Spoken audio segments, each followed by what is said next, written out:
ദൈവനാമത്തിന് മഹത്വമുണ്ടാകട്ടെ. Ave Maria. എൻ്റെ പേര് ദിവ്യ. ഞാൻ തിരുവനന്തപുരം ജില്ലയിലെ അമ്പൂരി എന്ന സ്ഥലത്ത് നിന്നാണ് വരുന്നത്. കൂടെയുള്ളത് എൻ്റെ മമ്മിയും എൻ്റെ മോളുമാണ്. 2019 ആദ്യമായിട്ട് ഞാനിവിടെ കൃപാസനത്തിൽ വരുന്നത്. ഞാൻ വരാനുണ്ടായ സാഹചര്യം എന്ന് പറയുന്നത് എൻ്റെ മാരേജിനെ സംബന്ധിച്ചാണ്. ഇവിടെ കൃപാസനത്തിൽ വരുന്നത് എൻ്റെ മമ്മിയുടെ ബ്രദറിൻ്റെ ഒരു മോള് വഴി അറിഞ്ഞിട്ടാണ് വരുന്നത്. മോളിവിടെ ഉടമ്പടി വെച്ച സമയത്ത് എൻ്റെ മാരേജിൻ്റെ കാര്യം നിയോഗമായിട്ട് വെച്ചിരുന്നു.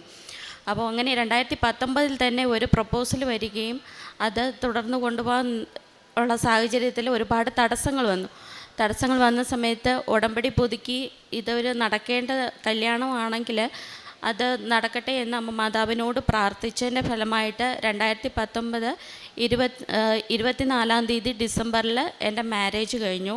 അതിനുശേഷം 2021 ഞാൻ കൃപാസനത്തിലേക്ക് വന്നില്ല. 2019 ഇവിടെ വന്ന് അമ്മ മാതാവിനോട് അനുഗ്രഹം വാങ്ങിച്ച് പോയതാണ്. കൊറോണ ആയതുകൊണ്ടാണ് എനിക്ക് വരാനായിട്ട് സാധിക്കാത്തത്. 2022 ഞാനിവിടെ വന്നു പോയി എന്നല്ലാതെ ഞാൻ ഉടമ്പടിയൊന്നും എടുത്തിട്ടുണ്ടായിരുന്നില്ല. എൻ്റെ വീട്ടിൽ നിന്ന് ആദ്യമായിട്ട് ഉടമ്പടി എടുക്കുന്നത് എൻ്റെ മമ്മിയാണ്. അപ്പോൾ ഇവിടുന്ന് പോയ സമയത്ത് മമ്മി പറഞ്ഞു, നിനക്കൊരു കുഞ്ഞില്ലല്ലോ, നിനക്ക് ഉടമ്പടി എടുത്തൂടെ. അതുപോലെ ഹസ്ബൻഡ് സൗദിയിലാണ്. ഹസ്ബൻഡ് വിളിച്ചപ്പോൾ പറഞ്ഞു, നമുക്കൊരു കുഞ്ഞില്ലല്ലോ, ഒന്നിനും ഉടമ്പടി എടുക്കാത്തെന്താ. പക്ഷേ ഉടമ്പടി എടുക്കണമെന്ന് മനസ്സിലുണ്ടെങ്കിലും എനിക്കങ്ങോട്ട് ഉടമ്പടി എടുക്കാൻ എന്തോ ഒരുപാട് തടസ്സങ്ങളുണ്ടായതുപോലെ തോന്നി. അങ്ങനെ ഞാൻ യൂട്യൂബിൽ വീഡിയോ കാണുന്ന സമയത്ത് ഞാനൊരു സാക്ഷ്യം കാണാനിടയായി. ഉടമ്പടി എടുക്കാൻ തടസ്സമുള്ള ഒരാൾ അത് ഉടമ്പടി തടസ്സം മാറാൻ വേണ്ടിയിട്ട് പ്രാർത്ഥിച്ച് തടസ്സം മാറി ഉടമ്പടി എടുത്തത്. അങ്ങനെ ഞാൻ പിറ്റേ ദിവസം മുതൽ പ്രത്യക്ഷീകരണ പ്രാർത്ഥന അച്ഛൻ ചൊല്ലുന്നത് ഈ വീഡിയോയിൽ കണ്ട് 5:30 എഴുന്നേറ്റ് പ്രാർത്ഥിക്കുമായിരുന്നു. സാധാരണ ഞാൻ പ്രാർത്ഥിക്കുന്ന സമയത്ത് എന്തെങ്കിലും പ്രാർത്ഥിച്ചു കഴിഞ്ഞ് പാട്ട് പാടുകയോ അല്ലെങ്കിൽ അമ്മ മാതാവിനെ ഈശോനെ പറ്റി പറയുകയോ എന്തെങ്കിലും വിചാരിച്ച് കിടക്കുകയോ എന്തുവാണ് ചെയ്യാറ്. ഒരു 2-3 ദിവസം കഴിഞ്ഞപ്പോഴത്തേക്കും ഞാനൊന്നും വിചാരിച്ചൊന്നുമില്ല, കണ്ണും തുറന്ന് വെറുതെ ഇങ്ങനെ കിടക്കുമായിരുന്നു. അപ്പോൾ സൈഡിലൊരു പില്ലോയുടെ സൈഡിലായിട്ട് എനിക്കിങ്ങനെ മാതാവ് പ്രത്യക്ഷപ്പെട്ടു. അപ്പോൾ തന്നെ എനിക്ക് മനസ്സിലായി എനിക്ക് ഉടമ്പടി എടുക്കാൻ ടൈമായിട്ടുണ്ട്. പെട്ടെന്ന് ഞാനൊരു 5 സെക്കൻഡ് ഇങ്ങനെ നോക്കി അപ്പോഴെനിക്ക് മനസ്സിലായത് മാതാവാണല്ലോ എന്ന്. അങ്ങനെ ഞാൻ ആ വീക്കിൽ തന്നെ 12 ജൂലൈയിൽ ഞാനിവിടെ വന്ന് ഉടമ്പടി എടുത്ത് ഞാൻ കുഞ്ഞിൻ്റെ കാര്യം വെച്ചിട്ടുണ്ടായിരുന്നു. അപ്പോൾ ഇവിടുന്ന് ഉടമ്പടി വെച്ചിട്ട് വീട്ടിൽ പോയതിന് ശേഷം പ്രത്യക്ഷീകരണ പ്രാർത്ഥന ചൊല്ലുന്നതിന് മുന്നായിട്ട് ബൈബിൾ വായിക്കാൻ വേണ്ടി എടുത്തപ്പോൾ എനിക്ക് കിട്ടിയ വചനം എന്ന് പറയുന്നത് അബ്രാഹത്തിനും സാറായ്ക്കും മക്കളെ നൽകി അനുഗ്രഹിക്കുന്നതാണ് എനിക്ക് കിട്ടിയത്. അപ്പോൾ തന്നെ ഞാൻ ഉദരത്തിൽ കൈവച്ച് ഞാൻ വിശ്വസിച്ചു എനിക്ക് കുഞ്ഞിനെ നൽകിയിട്ടുണ്ടെന്ന്. ഞങ്ങൾ ഈ കുഞ്ഞില്ലാന്ന് ഇത് ഒരു 3 വർഷമായിട്ട് ഹസ്ബൻഡ് നാട്ടിൽ വരുന്നത് ഒരു മാസത്തെ ലീവിനാണ്. അപ്പോൾ ഞങ്ങൾ എല്ലാവരും പറയും, നിങ്ങളൊന്നിൽ ട്രീറ്റ്മെൻറ്റ് എടുക്കണം, എന്താ കാര്യമെന്ന് അറിയണം, അല്ലെങ്കിൽ 2 പേരും ഒരിടത്ത് നിൽക്കാമെന്നുള്ള ഒരിതേ ഉള്ളൂ, വേറെ പ്രശ്നമൊന്നും ഉണ്ടാവില്ല. ഒന്നിൽ നാട്ടിൽ നിൽക്കണം അല്ലെങ്കിൽ അങ്ങ് വിദേശത്ത് നിൽക്കണം. അപ്പോൾ രണ്ടിനുള്ള സാഹചര്യം ഉണ്ടായില്ല. അങ്ങനെ എൻ്റെ മനസ്സിൽ ഉടമ്പടി എടുക്കണമെന്നേ ഉണ്ടായിരുന്നുള്ളൂ. അങ്ങനെ ഞാൻ ഉടമ്പടി എടുത്തു. അപ്പോൾ ഇവിടെ ഹസ്ബൻഡ് നാട്ടിൽ വന്ന സമയത്ത് ഡിസംബർ 16 ഹസ്ബൻഡ് നാട്ടിൽ വന്ന സമയത്ത് ഞങ്ങളിവിടെ 3 ദിവസം കൃപാസനത്തിൽ വന്ന് ഒരുമിച്ച് ഇവിടെ നിന്ന് പ്രാർത്ഥിച്ചിട്ട് പോകുന്നതിന് മുന്നായിട്ട് ഞാനിവിടെ മാതാവിനോട് പറഞ്ഞു, മാതാവേ ഞങ്ങൾക്കൊരു കുഞ്ഞിനെ വേണം. ഞാനിവിടെ 1 വയസ്സാകുമ്പോഴത്തേക്കും ഞാനിവിടെ കൃപാസനത്തിൽ വന്ന് സാക്ഷ്യം പറയും, കുഞ്ഞിനെയും കൊണ്ടുവന്ന്. ഞങ്ങളിവിടെ നിന്ന് പത്രങ്ങളൊക്കെ വാങ്ങി, തമിഴ് പത്രവും മലയാളവും ഇംഗ്ലീഷും പത്രങ്ങളൊക്കെ വാങ്ങി ഞങ്ങളിവിടെ നാട്ടിൽ പോയിട്ട് നേരെ വേളാങ്കണ്ണിക്കാണ് പോയത്. അവിടെ എല്ലാം മാതാവിനെയും അതുപോലെ ഈശോയെ അറിയാൻ വേണ്ടിയിട്ട് പത്രങ്ങളെല്ലാം തന്നെ ഞങ്ങൾ വിതരണം ചെയ്തു. അങ്ങനെ നാട്ടിൽ വന്നു. എനിക്ക് ഒരു ഡിസംബർ 7 പറയുന്നത്, അതായത് ഇവിടെ മാതാവ് പ്രത്യക്ഷപ്പെട്ട ആ ഒരു ദിവസം എനിക്കൊരു അത്രയും വാല്യുബിളായിട്ടുള്ളൊരു ഡേറ്റായിരുന്നു. എൻ്റെ കാര്യങ്ങളെല്ലാം നടക്കുന്നത് 7 ദിവസവും അതിൻ്റെ 5 ദിവസമായ ശനിയാഴ്ചയാണ്. അപ്പോൾ എൻ്റെ ഒരു പീരീഡ്സിൻ്റെ ഡേറ്റ് വന്നിട്ട് നവംബർ വരെ 22 എന്നുള്ളൊരു ഡേറ്റായിരുന്നു. ഡിസംബർ ആയ സമയത്ത് എനിക്ക് 7-ാം തീയതിയായിട്ട് എൻ്റെ പീരീഡ്സിൻ്റെ ഡേറ്റ് മാറി. അങ്ങനെ ജനുവരി 7-ാം തീയതി തന്നെ ഞാൻ കൺസീവായി. അതുപോലെ എനിക്ക് ഈ ഒരു കൺസീവായപ്പോൾ ഇത്ര പെട്ടെന്ന് എങ്ങനെ കൺസീവായി, അത് ഇങ്ങനെ ഇത്രയൊരു ഷോർട്ട് ടൈമിൽ എങ്ങനെ കൺസീവായെന്ന് പലർക്കും സംശയത്തിൻ്റെ കണ്ണുകളോട് കൊണ്ടാണ് കണ്ടത്. അവരോടെല്ലാം എനിക്ക് പറയാനുള്ളത്, ഞാൻ പ്രാർത്ഥിച്ചാൽ പ്രാർത്ഥന കേൾക്കുന്നൊരു ദൈവം എനിക്കുണ്ട്. അതുപോലെ അമ്മ മാതാവ് എനിക്ക് വേണ്ടി മാധ്യസ്ഥം വഹിക്കുന്നുണ്ട്. അതുപോലെ തന്നെ അതിനെ ഈ ഒരു മകളെ പ്രസവിക്കുന്ന സമയത്ത് വരെ എനിക്ക് യാതൊരു പ്രശ്നവും ഉണ്ടായിരുന്നില്ല.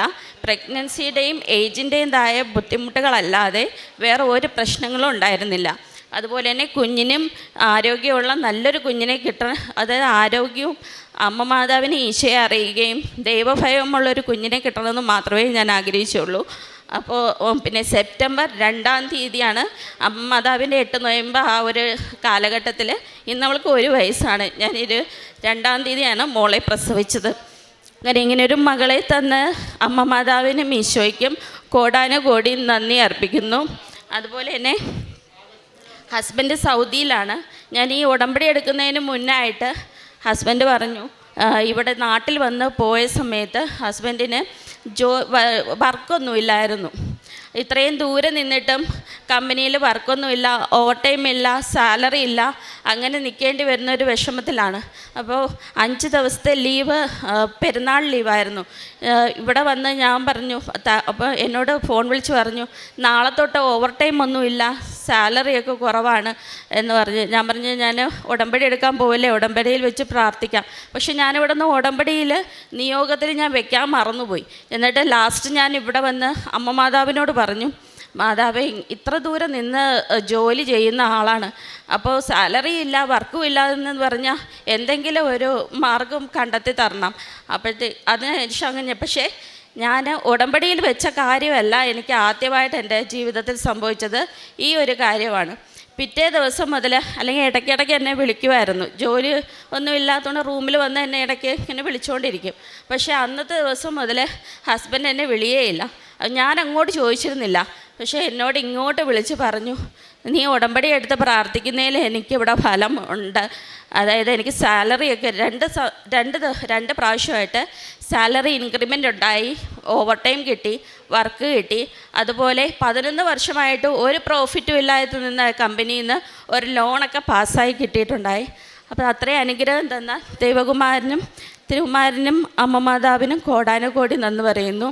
പിന്നെ എപ്പോഴും പറയും, വിദേശത്ത് വർക്ക് ചെയ്യാൻ താല്പര്യമില്ല, ഒത്തിരി പാടാണ് ജോലിയൊക്കെ. നാട്ടിൽ വന്ന് സെറ്റിലാകാൻ ഒരുപാട് ആഗ്രഹം ഉണ്ടായിരുന്നു.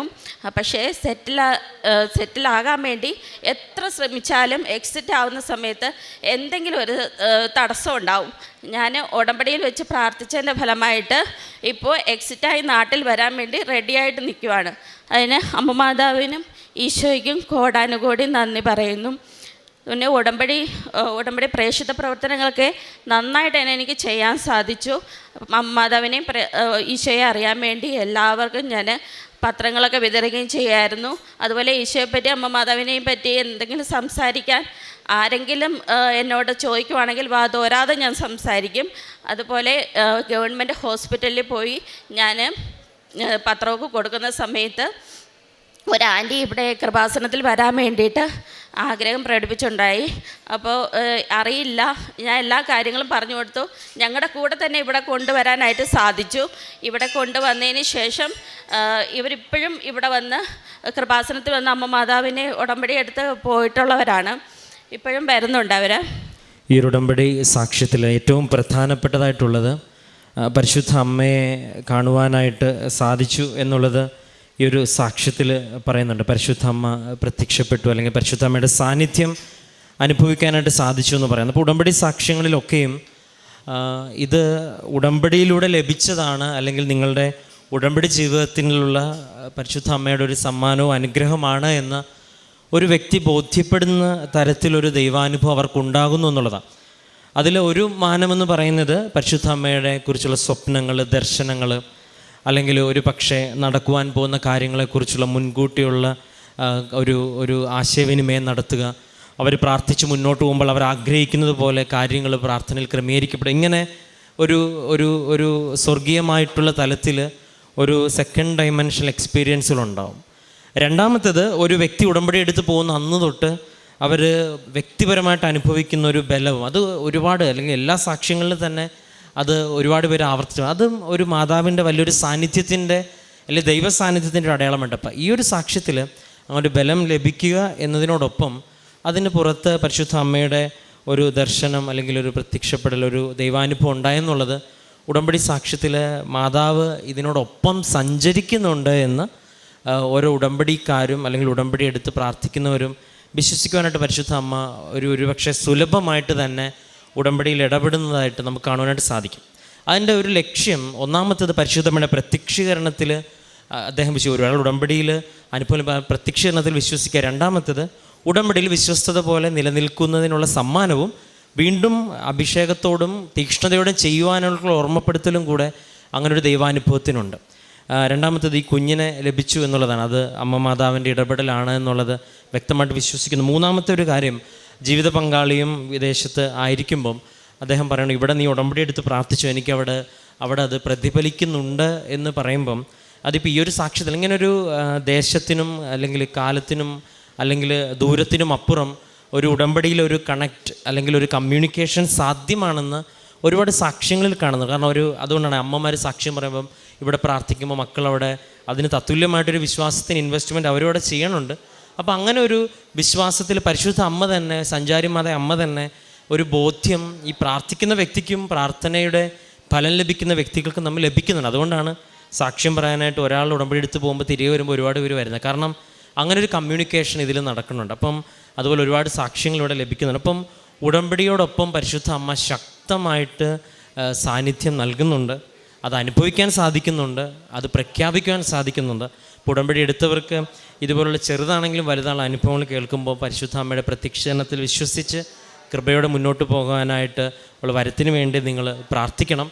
ഒപ്പം ഈ ഒരു ഉടമ്പടി സാക്ഷ്യം നമ്മളെല്ലാവരെയും സഹായിക്കട്ടെ എന്നും പരിശുദ്ധമ്മ നൽകുന്ന ഈ നിറ സാന്നിധ്യത്തിനും പരിശുദ്ധമ്മ നൽകുന്ന വിശ്വാസത്തിൻ്റെ വളർച്ചയ്ക്ക് സഹായിക്കുവാൻ നൽകുന്ന ഈ ദൈവാനുഭവങ്ങൾക്കുമെല്ലാം അമ്മയുടെ പ്രത്യക്ഷീകരണത്തിനെല്ലാം പ്രതി നമുക്ക് കരങ്ങളടിച്ച് ദൈവപിതാവിന് നന്ദി പറയാം. അത്യപൂർവ ദൈവാനുഭവങ്ങൾ ഇനി നിങ്ങൾക്കും സ്വന്തം. ഈ യൂട്യൂബ് ചാനൽ ഇതുവരെ സബ്സ്ക്രൈബ് ചെയ്തിട്ടില്ലെങ്കിൽ ഇപ്പോൾ തന്നെ സബ്സ്ക്രൈബ് ചെയ്യുക. ഈ വീഡിയോ ഇപ്പോൾ തന്നെ നിങ്ങളുടെ സുഹൃത്തുക്കൾക്ക് ഷെയർ ചെയ്തുകൊണ്ട് കർത്താവിൻ്റെ പ്രേക്ഷിതരാകുക.